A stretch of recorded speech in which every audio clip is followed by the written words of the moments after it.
म्हणजे शेतकरी बांधवांनो, जसा पावसाळा चालू झालाय तसं ह्यांनी अजिबात हे रिडिंग जे आहे ते मोजले नाही. एवढं मोठं सगळं भांडं भरत आलेलं नाही केलेलं. तर असं नाही करायला पाहिजे. आपण ज्यावेळेस एखादा विषय हे करत असतो, म्हणजे एवढा कारखान्यानं जवळपास ह्याच्यावर प्रत्येक ह्याच्यामध्ये 5-6 हजार रुपये खर्च केलेले आहेत. हे अरे हे प्रॉपर आलं का ते? हां हां ठीक आहे ठीक आहे.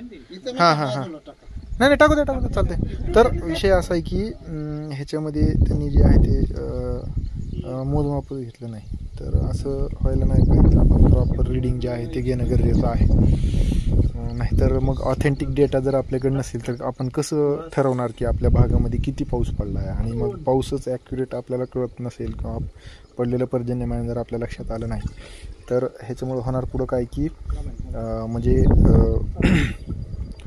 झालेलं पर्जन्यमान माहीत नसल्या कारणाने किंवा चुकीच्या पद्धतीनं आपण एखादं जास्तीचं पाणी हे घेणारं जर पीक आपण लागू केली तर ह्या सगळ्या गोष्टी नंतर अडचणीच्या होऊ शकतात.